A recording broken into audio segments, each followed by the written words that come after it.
Na área da educação, com ênfase em educação física, pesquisando e publicando principalmente sobre os seguintes temas: educação física na educação básica, história da educação física e história da educação. Então, professor, seja bem-vindo e mais uma vez obrigado por estar conosco.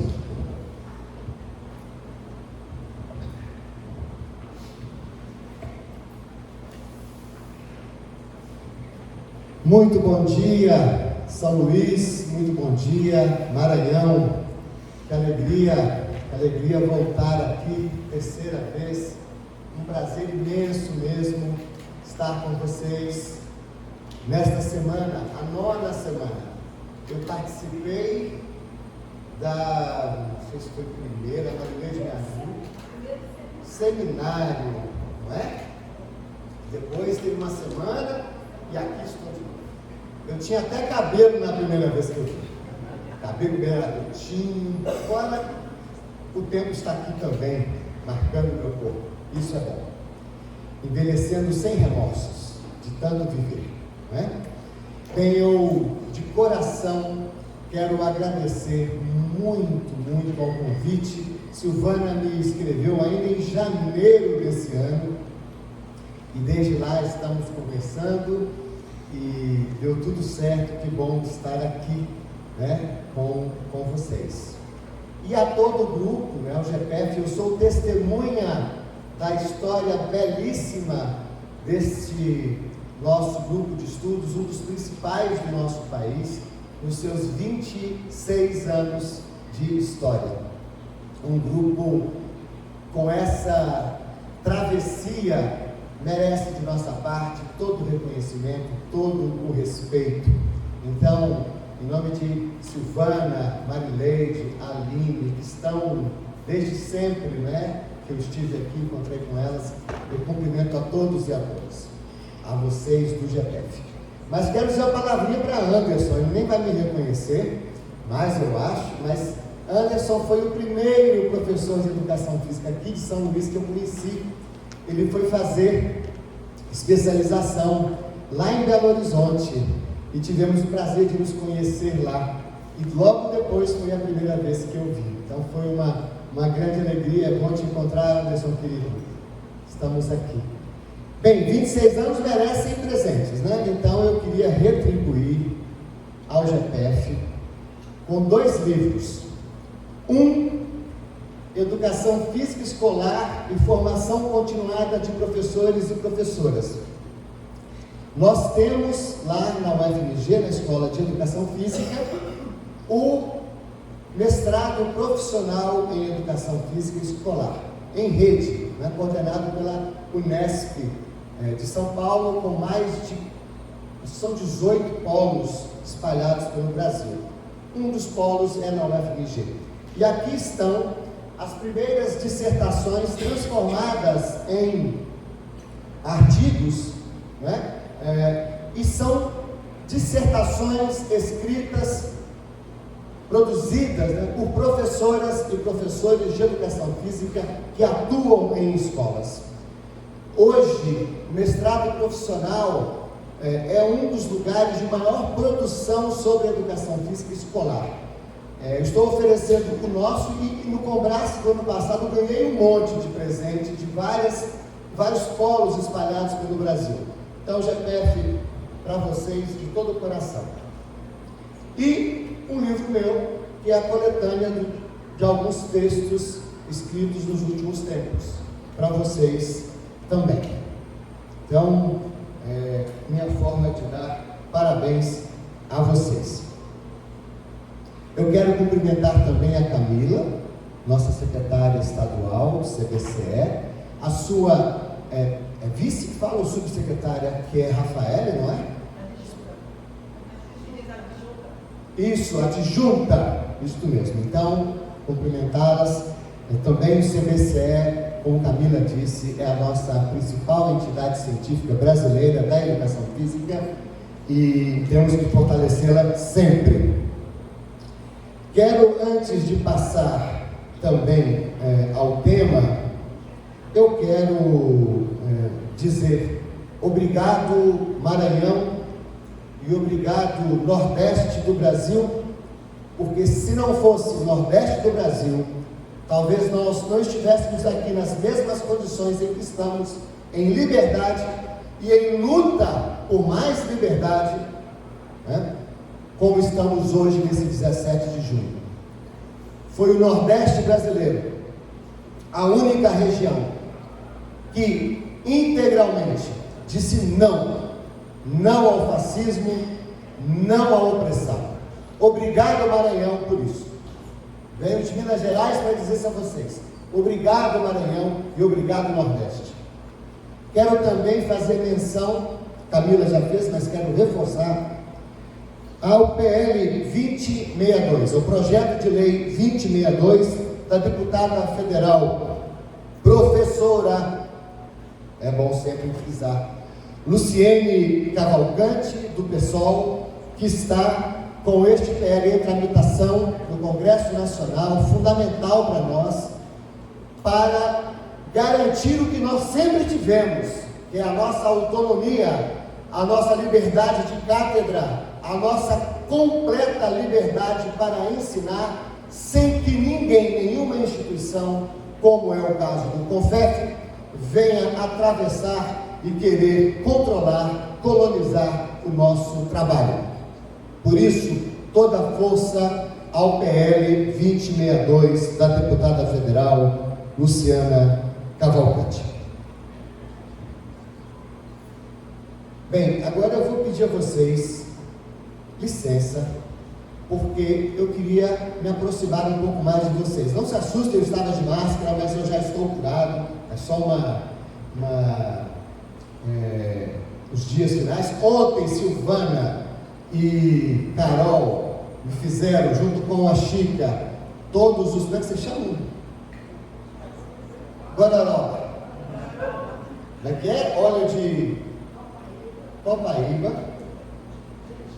gengibre, mel, limão, e eu estou bom. Bem, eu queria falar mais perto de vocês, para a gente poder dialogar sobre o nosso tema. A Silvana me deixou, deu dicas, mas me deixou também mais à vontade para escolher o tema para conversar com vocês. Então, educação física na escola, compromisso com a democracia e participação na formação humana. Dos meus 40 anos de educação física, são 40 anos dedicados à educação física escolar. Tudo que eu fiz na vida foi ser professor de escolas. Durante 18 anos, tive o prazer de ser diretor de uma escola pública.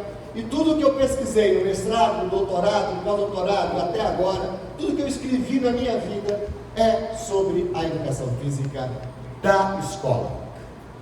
E é deste lugar, então, que quero falar para vocês. Nós temos dois grandes temas e eu vou tratar de cada um deles e tentar, no final, reunir os dois. Compromisso com a democracia, participação na formação humana. Mas eu quero começar com este poeta que vocês conhecem tanto, este nosso patrimônio de São Luís, do Maranhão e do Brasil, Ferreira Goulart. Esta frase dele inspirou toda a minha reflexão para trazer para vocês sobre esse tema. Ferreira Goulart disse: a arte existe porque a vida não basta. Foi o que nós vimos aqui nas apresentações. Que lindas aquelas mulheres cantando maravilhosamente para nós, músicas do nosso Maranhão, músicas do nosso Brasil, músicas nossas que nos enriquecem, que nos fazem ter uma experiência estética, uma experiência sensorial maravilhosa. Logo em seguida, o trio Metal e Companhia, e já vai com Charlie Chaplin, que é um cara que não tem país, e ele disse isso: eu sou da humanidade, né? E ele nos oferece até hoje, é uma experiência de outra dimensão, ver os filmes de Charlie Chaplin feitos há 90 anos, parece que feitos ontem para nós, porque a vida não basta. A arte existe porque a vida não basta. Esta ideia estará comigo aqui e eu gostaria de tentar de todas as maneiras que ela chegue a vocês. Ele fala de artes tantas. Eu quero conversar com vocês sobre as nossas artes, as artes do nosso ofício. Mas então, começando lá pelo nosso primeiro tema, a democracia, o compromisso com a democracia. E eu trago esta frase de André Comte Sponville: a democracia é a maior conquista civilizatória da humanidade, porque instaura o governo de todos. É uma das maiores conquistas, e isso então nos faz interrogar que compromisso é esse que nós podemos ter na condição de profissionais de educação física com esta grande conquista civilizatória e os riscos que nós temos com ela. E por isso eu trago a sabedoria de Manuelzão. Manuelzão existiu, Manuel Nardi é um personagem de João Guimarães Rosa, grande escritor de Minas Gerais, de Grande Sertão Veredas, do próprio livro que se chama Manuelzão, de Miguelim, a mais bonita história de uma criança que eu já li na minha vida. O Manuelzão, personagem de Guimarães Rosa, disse sobre os rios de Minas Gerais e do Brasil: o destino do peixe anuncia o nosso. O destino do peixe anuncia o nosso. Como assim? Ele nos convidava a pensar: cuidado lá, porque uma vez que os rios desaparecem os peixes, e se o destino do peixe for o desaparecimento, o nosso está anunciado. O destino do peixe anuncia o nosso. Eu quero me inspirar nessa sabedoria de Manuelzão para dizer: se a democracia é uma das maiores conquistas civilizatórias, o destino da democracia anuncia o nosso. O que somos, o que seremos, o que podemos fazer de nós mesmos, o que podemos fazer com o nosso trabalho, nos lugares onde estamos, depende visceralmente de estarmos em democracia. Por isso que o destino da democracia anuncia o nosso. Mas de que democracia estamos falando? O que é, afinal, democracia? Não basta apenas dizer que é Demos, povo, governo do povo, não é? Pelo povo, para o povo. Essa definição, ok, tudo bem, é uma etimologia da palavra. Mas o que queremos pensar quando pensamos em compromisso com a democracia? E como nós, da educação física, nos relacionamos com esta conquista civilizatória? Por isso, diferenciar uma mera democracia formal para pensar e construir todos os dias a democracia real. Neste caso, tentando explorar a ideia de democracia, a democracia não é só uma forma do Estado. No final deste ano nós vamos novamente votar agora para prefeitos e para deputados estaduais. Claro, isso constitui a democracia. Nós elegemos os nossos diretores, as autoridades de uma universidade federal, do IFE, nós estávamos aqui, são eleitos. Claro, isso são práticas democráticas. Mas, além de uma forma do Estado, poder executivo, poder legislativo, poder judiciário, não é? Por exemplo, a democracia é uma forma social. A democracia é uma forma da sociedade. Por isso nós podemos dizer que a democracia é uma forma social de existência coletiva. Nós estamos vivendo em coletivo. É o mundo comum é a vida em comum, é aquilo que é nosso, que pode ser nosso, é a res pública, a coisa pública, aquilo que é nosso, pelo qual todos somos e todas somos responsáveis. E por isso, para além de falar de democracia abstratamente, nós podemos pensar sempre em uma sociedade democrática. É essa a ideia que quero explorar com vocês nesse primeiro momento. O que é a nossa luta para uma sociedade democrática? Quando professores e professoras, técnicos administrativos em educação, realizam uma greve, da qual eu estou participando, e reconheço e respeito, né, este movimento, nós estamos também participando da luta por uma sociedade democrática. Falemos um pouco mais a esse respeito, para ultrapassar uma mera abstração sobre democracia, rumo a uma sociedade democrática. O que define, então, uma sociedade democrática? O que é? Para a gente falar assim, compromisso com a democracia, sociedade democrática. O que define uma sociedade democrática? Uma sociedade democrática é aquela que tem como grande utopia que nos faz caminhar todos os dias, tornar os direitos sociais uma realidade. É aqui que quero explorar mais essa ideia. Democracia, grande conquista civilizatória, mas não basta que ela seja formal, é preciso que ela esteja entranhada nas nossas vidas. E para que ela esteja entranhada nas nossas vidas, podemos então pensar em uma sociedade democrática, que é aquela que torna os direitos sociais uma realidade. Então, democracia real é aquela em que todos são sujeitos de direitos. Sujeitos de direitos. É disso que nós estamos falando. E onde não há direitos, há o direito de lutar por eles. A luta pelos direitos começa por esse direito inalienável. Lutar por ter direitos. Lutar por mais direitos. É isso que constitui uma sociedade democrática. E pensando sempre na relação que isso pode ter com a nossa área.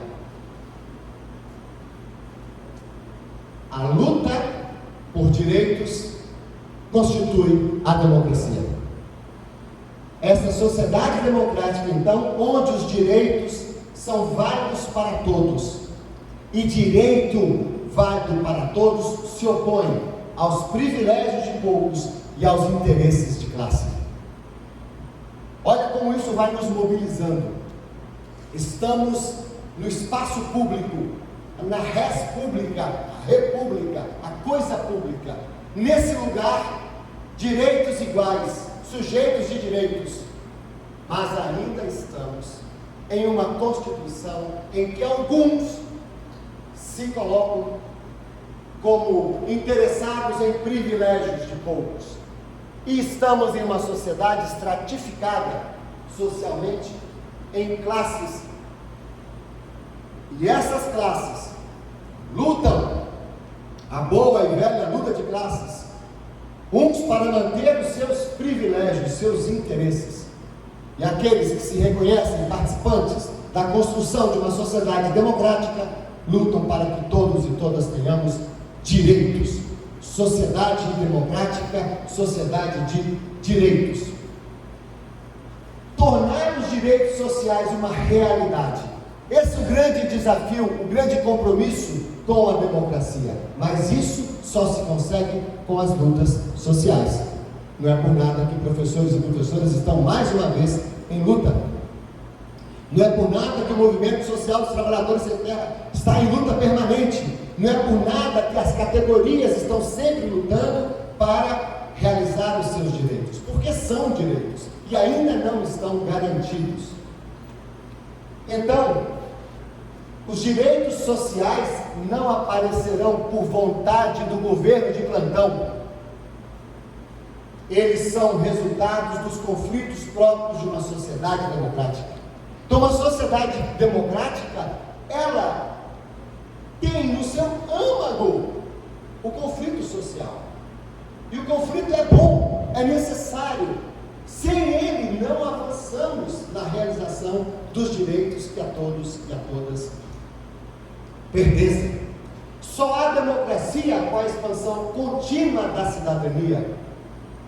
Portanto, batalhar pela cultura de uma cidadania emancipada, ao contrário de uma cidadania tutelada, sujeitos de direitos emancipados, soberanos e não serviçais, a luta permanente nossa entre servidão e liberdade. E aí aqui uma pergunta para nós, para a nossa semana, né? Se a ideia é tornar os direitos sociais uma realidade, dentro desse nosso compromisso com a democracia, qual relação mais imediata podemos fazer? E quero ouvir vocês, os direitos sociais mais vinculados à educação física. Se estamos falando de direitos sociais, que a democracia se realiza na medida que se realizam os direitos sociais, quais são aqueles direitos sociais que a nossa área mais se aproxima? Digam lá, me ajudem. Lazer, ótimo, claro, sabendo de todos os atravessamentos postos por lazer. Políticas públicas de lazer, né, doutora Silvana? E mais, lazer, cultura, claro, Benjamin vai nos falar disso na quinta, né? Também, esporte, educação, saúde. Eu ouvi vocês lá em Belo Horizonte, estava lá ouvindo vocês. Quais são os direitos, né? Educação básica, saúde, claro, cultura e lazer, o esporte, Aline, e tantas outras práticas. Ora, se nós estamos falando do compromisso da educação física com a democracia, e se nós estamos falando que a democracia é a realização de uma sociedade democrática, onde os direitos sejam garantidos e de pleno acesso, então o nosso compromisso como professores de educação física é sim com essa democracia, no plano, evidentemente, de todas as práticas sociais, mas trazendo para dentro do nosso trabalho mais imediato, garantir os direitos em relação à educação, à saúde, à cultura e lazer. Esse é o nosso compromisso. Por isso a luta permanente por uma sociedade democrática. Nós ainda não a temos, ou a temos incompleta, a temos sempre em perigo, sempre frágil, sempre podendo nos escapar, como aconteceu tão recentemente em nossa vida, quando nós fomos atropelados por ideias e por pessoas que as defendem, que não compartilham desse entendimento de que estamos num lugar comum, estamos na vida em comum e que temos perspectivas de crescer juntos, estarmos juntos. Então, esses são os direitos, voltaremos a isso. E aqui agora relembro, então, o Manuelzão, o sábio das Minas Gerais, que trago para o Maranhão. O destino do peixe anuncia o nosso, eu disse há pouco, e agora retomo.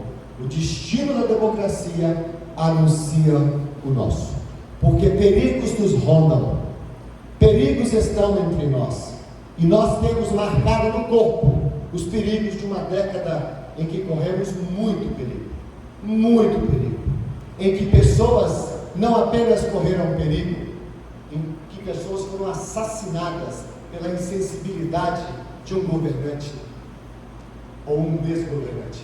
Ontem, conversando com o Guilherme, companheiro de Silvana, nós falávamos dos mais de 700 mil pessoas assassinadas na pandemia. Se nós aplicássemos o percentual em escala mundial, o Brasil teria no máximo 250 mil pessoas mortas na pandemia. 250 mil, o que já é muito. Nós tivemos 700 mil pessoas, mais de 700 mil pessoas, foi o percentual maior de todo o planeta. Se apresentasse o percentual para o planeta que houve no Brasil, acho que foram 6 ou 7 milhões de pessoas que morreram com a pandemia, nós ultrapassaríamos 10 milhões de pessoas. Portanto, este é um exemplo dos perigos que nos rondam. E aqui trago alguns estudiosos do que está acontecendo com a democracia em escala nacional e em escala mundial. Yasha Shalom, que, por exemplo, tem esse livro O Povo contra a Democracia, e as pesquisas dele indicam que nós estamos experimentando no mundo certa desconsolidação democrática. É a democracia, essa ideia dos direitos, se perdendo, correndo riscos. O sistema político virou um playground de bilionários e tecnocratas, com uma crescente exclusão do povo de decisões importantes. O risco de que populistas sabotem as instituições. E ele agora, em parceria com Noam Chomsky pergunta, um dos maiores intelectuais vivos, chegando a 100 anos, Noam Chomsky, pergunta: quem manda no mundo hoje? E ele fala de um governo mundial de fato. E o governo mundial de fato não é precisamente aquele que nós elegemos em cada país. Ele fala que o governo mundial de fato, os senhores do universo, como ele chama, são as gigantescas instituições financeiras, os conglomerados multinacionais, os impérios do varejo. Esses é que mandam no mundo. E mandam como? Financiando e colonizando governos que foram eleitos. E tem então essa máxima: o capitalismo, ali representado pelo Caio Laranja, o capitalismo não tem pátria. O dinheiro está aqui no Brasil hoje, e hoje à noite ele voa para o Japão, e ele vai circulando o mundo nessa financeirização o tempo todo, que nos faz perder soberania e identidade. O Noam Chomsky vai falar de uma crise da democracia, crise desse nosso lugar tão importante, dessa conquista civilizatória. E ele diz também que a polis, o lugar público, a polis foi capturada, o nosso mundo em comum. E agora, citando Asa Dvorsky, nós temos o perigo de subversão da democracia. Ora, falávamos da democracia como uma conquista civilizatória, da luta por direitos, de sociedade democrática. É isso que acabamos perdendo quando há a subversão da democracia. E o que é essa subversão? Os eleitos estão sendo dominados e guiados pelos interesses dos não eleitos. É quando aqueles que não receberam o voto popular acabam eles estabelecendo quais são as políticas que tal governo deve seguir. Esse é o nosso grande problema hoje no que diz respeito à democracia. E o risco está aí. A democracia, a grande conquista civilizatória que instaura o governo de todos, em vias de se tornar ruína. Um breve olhar para o Brasil e o mundo, trago aqui coisas desses últimos dias. Nós estamos acompanhando com tanta apreensão, desses últimos dias, o mundo em disputa, o Brasil em disputa, projetos de país que estão aí, disputados a cada dia, e a educação e a educação física participam dessa disputa. E lembro, citava ontem na nossa conversa, não é, Sil? A frase de Ailton Krenak: parece mais fácil acabar com o mundo do que acabar com o capitalismo. E é isso que vem acontecendo. É o mundo em comum. E não estou falando só das relações entre nós, não. Estou falando do mundo mesmo, propriamente. A mãe terra, como gostam de alguns de chamar. O mundo, 3 exemplos de agora, desses nossos riscos. Acabaram as eleições domingo passado, na Comunidade Europeia, Parlamento Europeu, aquele que reúne todos os países da Europa, da Comunidade Comum. A extrema-direita avançou ainda mais na Europa. Trump está favorito para vencer agora, em novembro, as eleições dos Estados Unidos. Nós temos guerras genocidas. Existe entre nós hoje o espectro do fascismo nos rondando. E Benjamin Netanyahu não é mais do que isso. A atualização do fascismo, do nazismo, um nazista entre nós em pleno 2024. Claro que eu não vou entrar aqui em toda a história daquela região, só para dizer, há um fascista entre nós, há um nazista entre nós em 2024, com adeptos mundo afora. São 3 exemplos de agora. E se nós formos para o Brasil brutal, como chamei lá na palestra em Natal, no Congresso, né? O Brasil brutal que temos entre nós, uma elite que quer destruir o sentido público do Estado.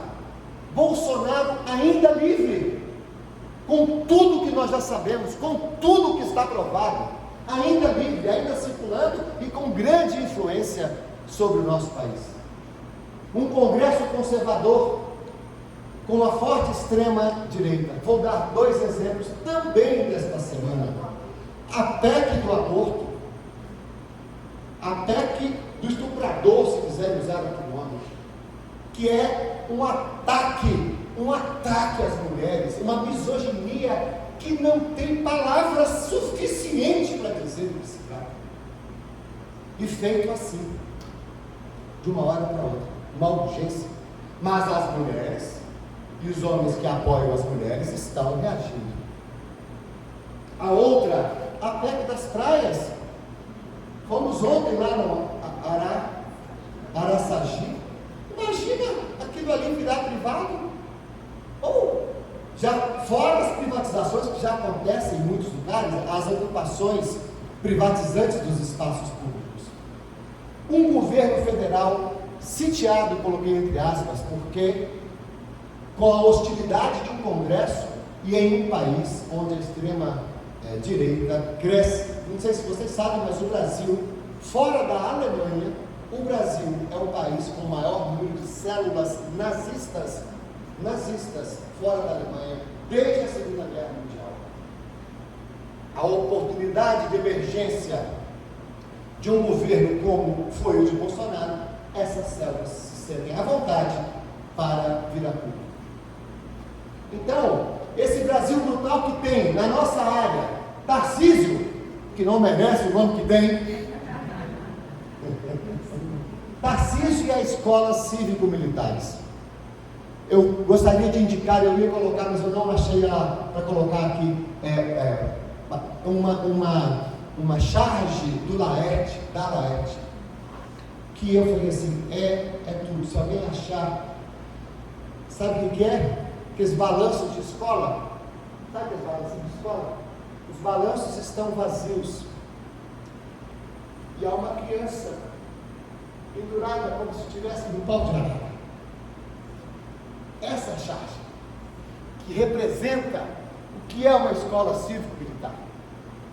Para além de nos destituir do lugar que é nosso, ainda vai surgir contra crianças, imprimindo nos corpos de quem está começando a história, as marcas de uma disciplina que, se aqui tem lugar, é no lugar da defesa contra, em momentos de guerra, jamais no ambiente escolar, jamais. E no Paraná, o governador Ratinho, com a privatização das escolas públicas, Tarcísio também está tentando isso em São Paulo. E se isso pega em 2 estados, começa a se alastrar. Por isso eu falava de governo sitiado, por isso eu falava de educação sitiada, os perigos, né? A nossa natureza em permanente devastação, que produz a devastação das cidades e das vidas humanas e animais. Está aí, Rio Grande do Sul. E estão dizendo, isso é só o começo, vai vir mais. Bom, mas se nós continuarmos a fazer o que nós estamos fazendo, vai vir mais sim. Não tem como não vir mais. É o esperado da devastação, é isso. Já falei da PEC da privação das praias, a PEC do estupro. Claro, como estamos falando aqui, Beleric tem um trabalho lindíssimo, maravilhoso com os povos indígenas, o que isso significa para os povos da floresta, as consequências para as suas experiências de vida, para os seus corpos, para as suas vidas. E é isso, eu falei de agora, mas se a gente pegar 524 anos, nós temos isso: genocídio dos povos indígenas, escravidão dos povos negros, epistemicídio de culturas, colonização predatória das riquezas, independência e república instaurada sem povo, inconclusas, irrealizadas, estratificação social e concentração de renda indecentes, exploração extensiva e ostensiva do trabalho, racismo estrutural, educação pública precarizada, cidadania incompleta, soberania esfarrapada, submissão humilhante ao norte, patrimônio vilipendiado, democracia capenga de golpe em golpe, um país que parece não se realizar, direitos humanos aviltados. Como falar de sociedade democrática dentro dessas circunstâncias? Essa é uma história do nosso país.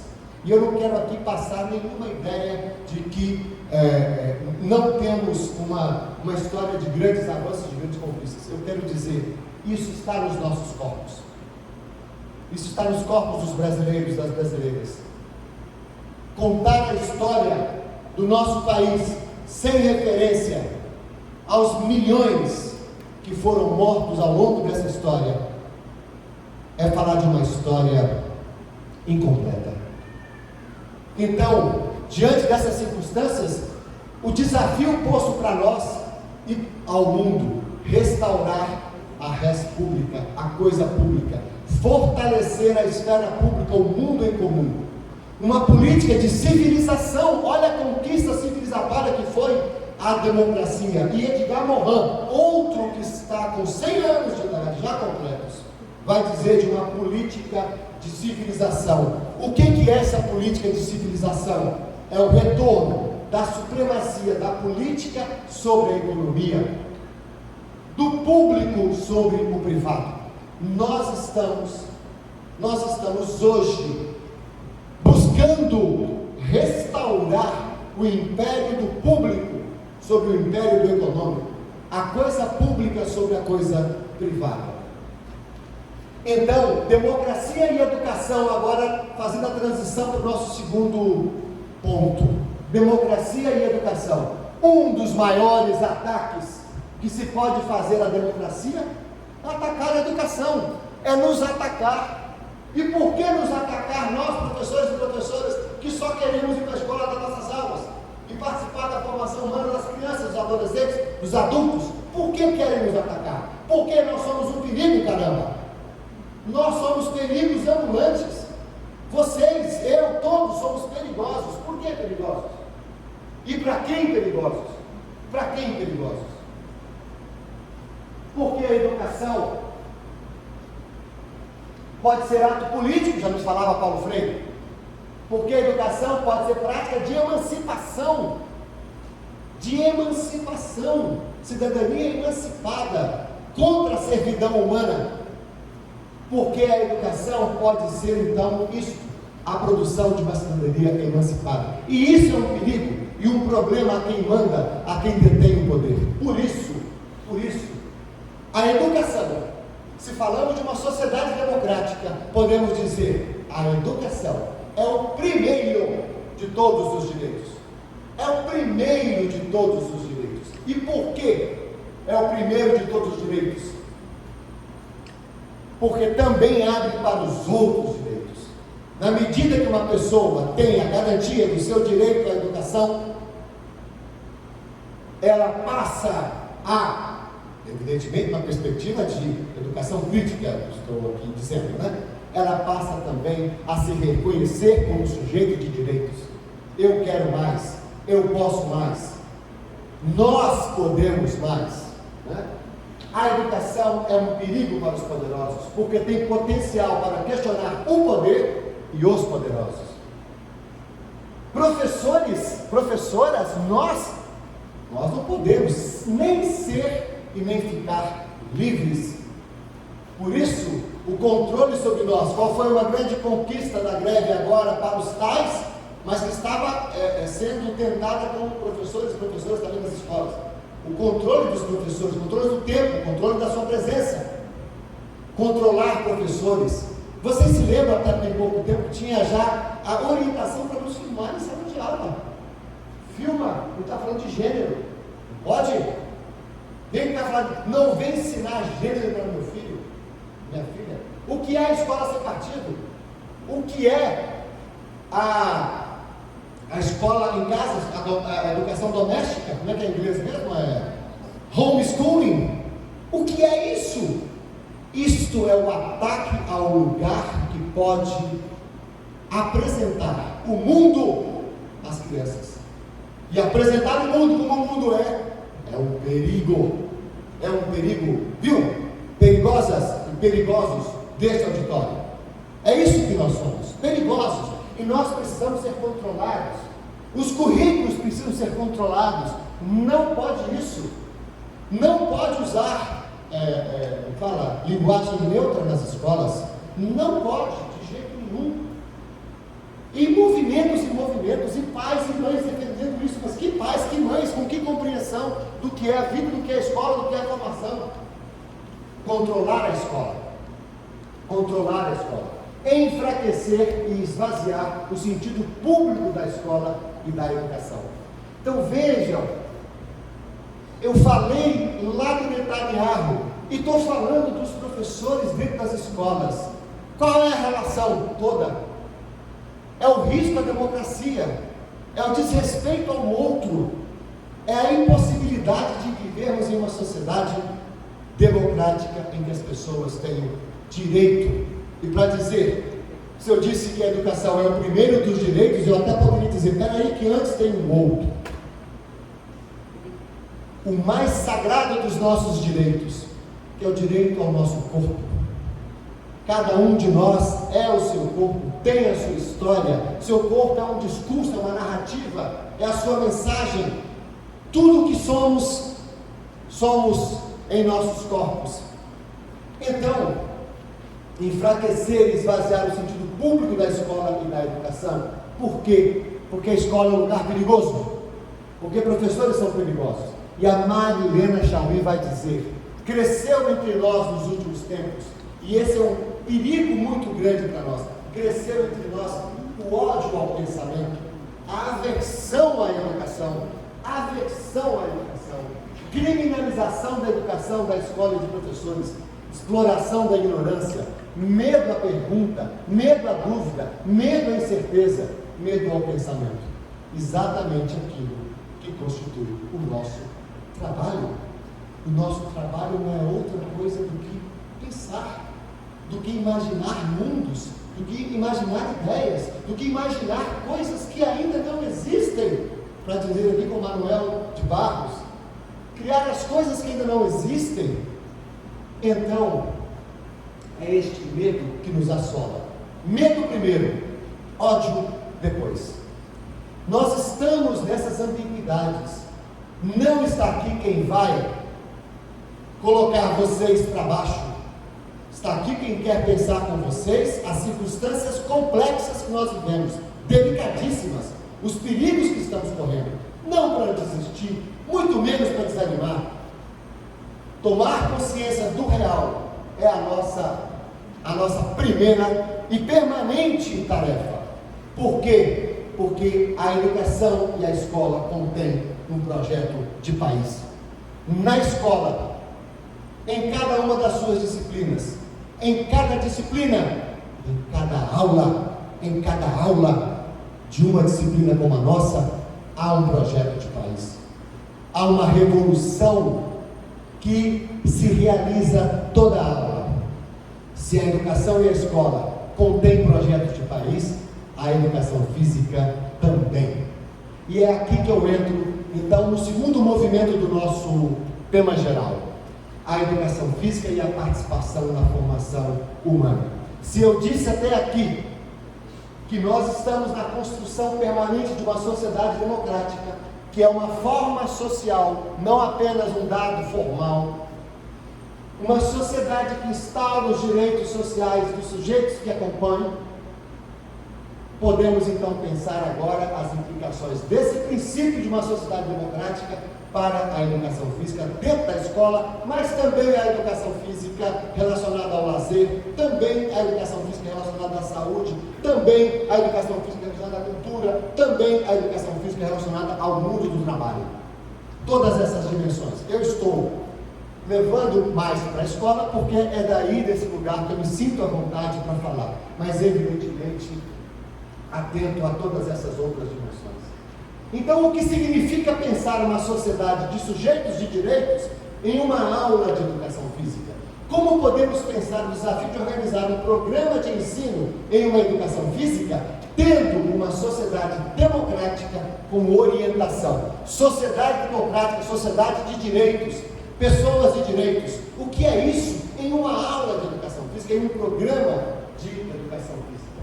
Vamos lá, pessoal. Olha os nossos dados. Hoje é dia 17 de junho de 2024. Agora são 11 tanto, né? Por aí? Meio-dia 12, viu, Tarcísio? Entendeu o recado, né? Então, nessa hora estão saindo de escolas Brasil afora, metade pelo menos desses 50 milhões de estudantes. O Brasil, de norte a sul, de leste a oeste, tem 50 milhões de estudantes. A população total do Brasil é de 207 milhões, por aí. Parece que caiu um pouquinho aí no último censo, não porque por conta da medição. O Brasil tem 50 milhões de estudantes e o Maranhão tem quase 2 milhões de estudantes. Como esse dado tem 2 anos ou 3, pode até ser já ter chegado. Brasil, 50 milhões. Maranhão, 2 milhões de estudantes. Todos os dias nesse lugar que é a escola. Todos os dias. E esse dado importantíssimo, esse dado. A cada 10 alunos, 9 estão em escolas públicas. De outra forma, mais de 90% de toda a nossa população escolar, mais de 90% estão em escolas públicas. O número já não diz da grandeza dessa instituição, de como que ela é central para qualquer projeto de desenvolvimento do país. Não há país no mundo que tenha almejado algum desenvolvimento social, não apenas econômico, social, que tenha dispensado a educação. Não há chance, não há hipótese. Não posso me delongar agora aqui, mas procurem saber o que aconteceu com a Finlândia nos últimos 50 anos. E procurem saber qual foi uma das principais políticas adotadas na Finlândia. Vou dizer ela para vocês pesquisarem depois. A valorização de professores e professoras, uma carreira que atraia, a ponto de concorrer com outras, as tais de maior status. Lá, pela carreira, não quero romantizar nada, gente, que há problemas, mas quero dizer, a carreira atrai professores. Quando nós estamos aqui numa imensa dificuldade de fazer com que os professores escolham formar-se como professores e escolham permanecer nas escolas. E não é porque não querem ser professores, é porque as condições de ser professores não são as mais interessantes. Não há abandono de professores de escolas. Todo mundo se assusta quando eu falo isso. Não há abandono de professores. Há o abandono aos professores, quando não garantem a eles condições dignas para o seu trabalho, a começar pelo salário. E aí então, a decorrência é que eles deixam a escola. Mas esse dado é fundamental. É essa população escolar, no seu exercício de direito social, sociedade democrática, sociedade dos direitos, que demanda uma intervenção qualificada de professores de educação física em sua formação humana. Os números traduzem a responsabilidade social de que estão investidos professores e professoras de educação física em sua intervenção nas escolas. Encontramos aqui, nesse segundo movimento, participação na formação humana, então, o sentido público da educação, a formação humana como um projeto de país, um projeto de cidadania emancipada. E aqui recordo um dos textos mais bonitos que eu já li sobre educação, de Hannah Arendt, de 1957, sobre educação. E ela vai dizer então, lá pelas tantas desse texto: a educação é o ponto em que decidimos se amamos o mundo o bastante para assumirmos a responsabilidade por ele, pelo mundo, e com tal gesto salvá-lo da ruína que seria inevitável, não fosse a renovação e a vinda de novas pessoas, dos jovens. Ela diz mais: a essência da educação é a natalidade. É porque nascem pessoas todos os dias que a educação é decisiva. O fato dessas pessoas, de seres nascerem para o mundo, e por isso é preciso orientá-los sobre o mundo e protegê-los do mundo. A nossa responsabilidade, então, segundo Hannah Arendt, é exatamente isso. Nós já estamos aqui, elas chegaram para o mundo já existia antes dela e vai continuar existindo depois que nós passarmos pelo mundo. Então, a nossa responsabilidade, como adultos, ela nem cita tão diretamente a escola, ela fala de adultos que vão educar essas novas gerações. Sou eu que quero trazer para a educação a grande responsabilidade de apresentar o mundo, introduzir ao mundo, entrar no mundo, ensinar o que o mundo é. E fazendo isso, nós estamos participando da continuidade do mundo comum. É aqui então que chego na educação física. Se a escola, a educação, é esse lugar de apresentação ao mundo, de preparação, de introduzir este ao mundo, com as suas belezas, com as suas misérias, é neste mundo que nós estamos, orientar as pessoas. Vocês se lembram daquele belíssima poesia do Eduardo Galeano, no livro dos Abraços, quando o filho dele pede para ele levar ao mar, ele não conhecia o mar, e o pai leva o filho, e sobem, e lá de cima então conseguem ver o mar, e o menino ficou espantado, vendo aquele mar, tremia, virou para o pai e disse: pai, me ensina a olhar.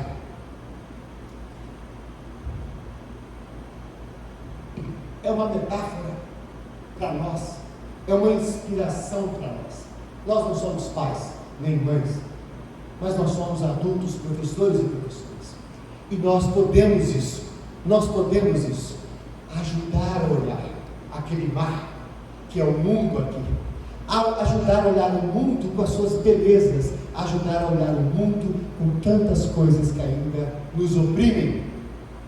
Por isso nós somos perigosos, porque a gente ajuda a olhar, ajuda a ver, né? Então, a educação física na escola também, se a escola tem um sentido público,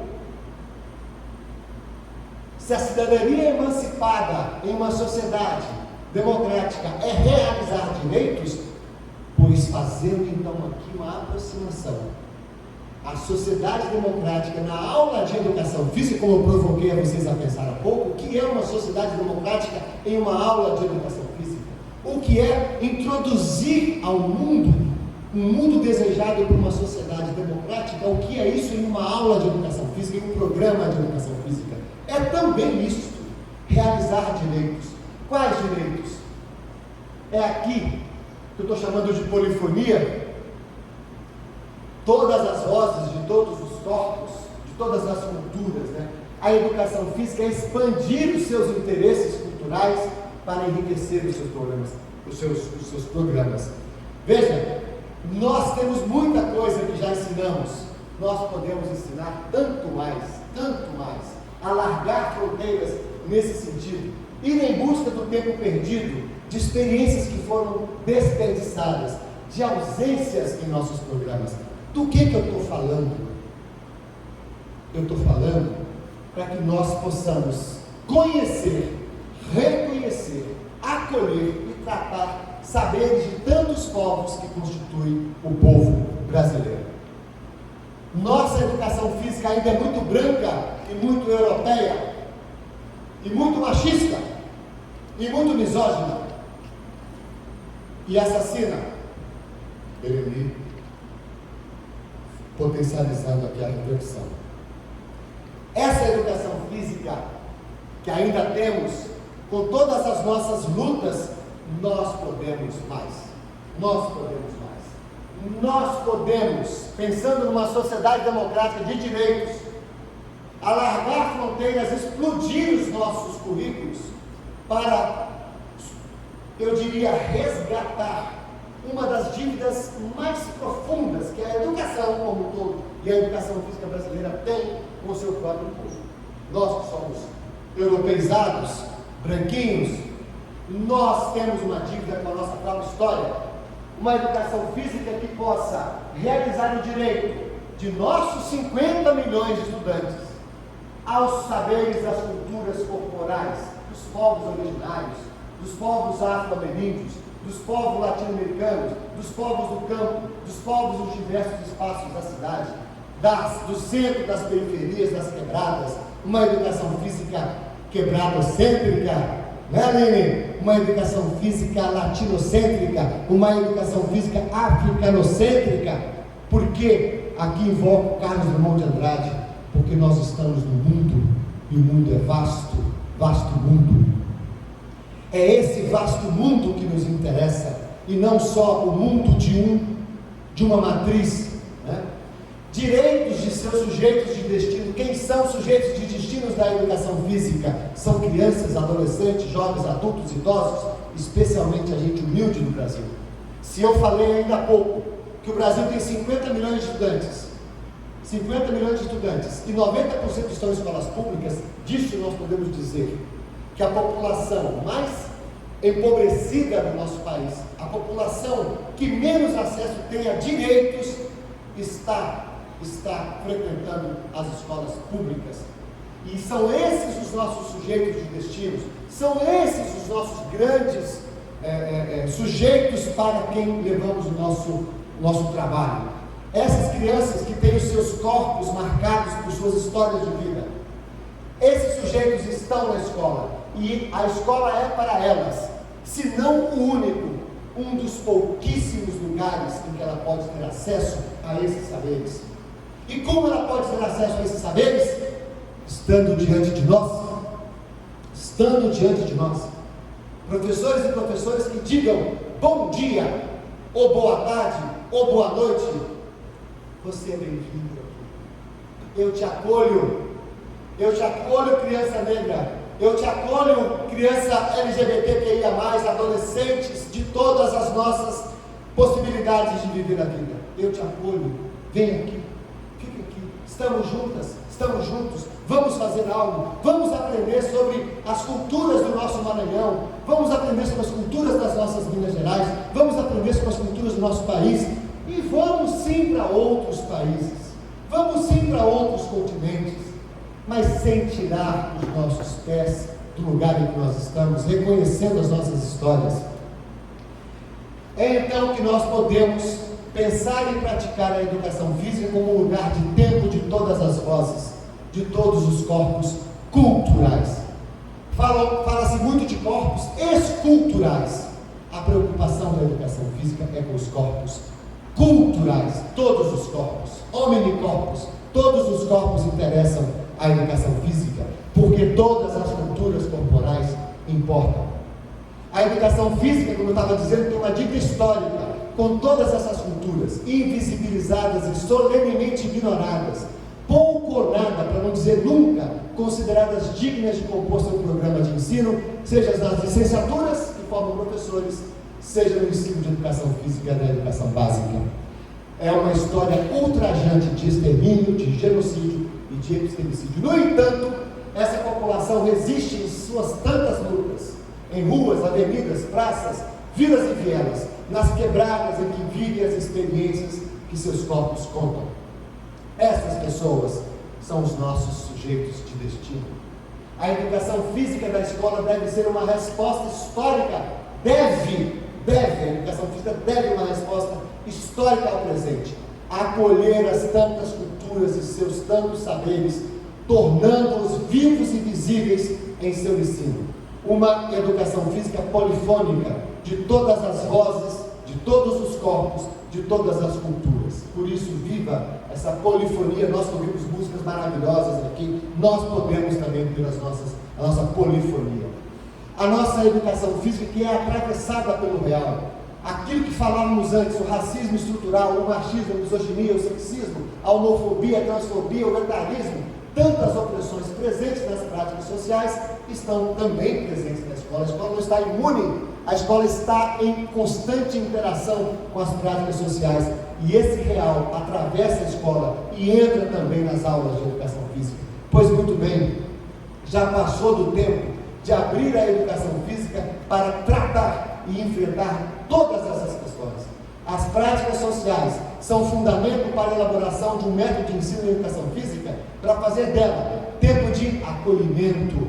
Você é bem-vinda, você é bem-vindo, de compreensão e de superação de uma educação que seja antirracista, antimachista, antimisógina, antissexista, anti-homofóbica, antitransfóbica e decolonial. Olhar os sujeitos e suas conexões. Os estudantes têm direito à escola e à educação física. Então, que a educação física faça isso a eles, seja uma formação omnilateral, todas as dimensionalidades dos humanos.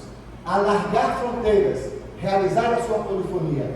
Este é o sentido público para orientar estudantes a participar de uma sociedade democrática. E é aqui então que eu quero juntar o compromisso com a democracia e a formação humana. Nosso compromisso com a democracia é porque essa educação física só é possível em uma sociedade permanentemente construída como democrática. Essa educação física é impossível em uma sociedade sob opressão.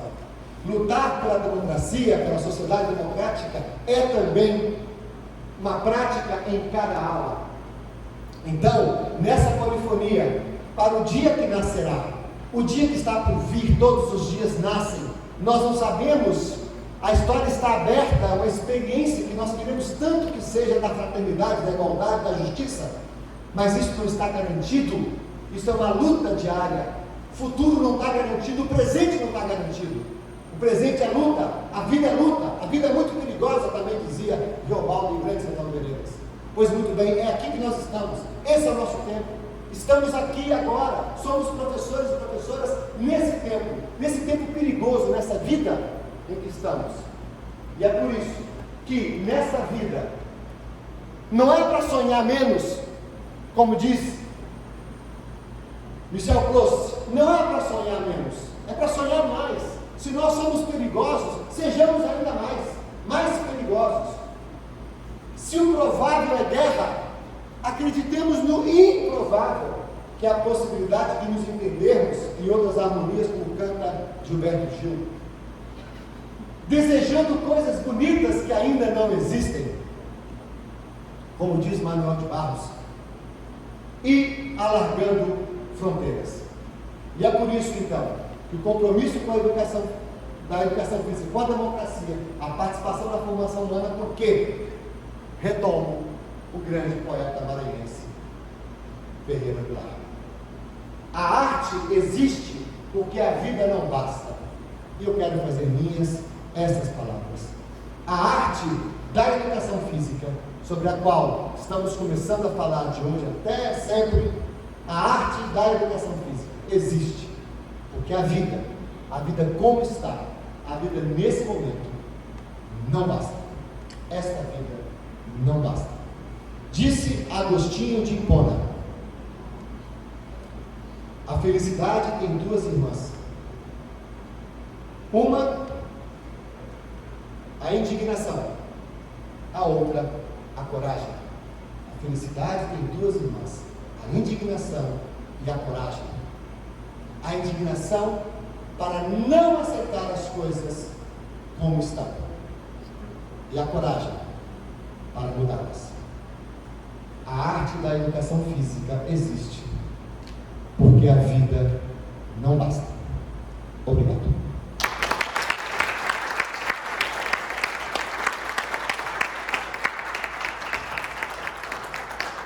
Muito obrigado, a gente agradece ao professor Tarcísio Barros por essa brilhante apresentação, brilhante falas. Começamos bem a nossa semana, vai ser uma semana de muita reflexão. Então, muito obrigado, professor. Estaremos então, já estamos convidando para continuarmos, né? período da tarde, participando dos cursos e das oficinas no período da noite. Então nós temos o curso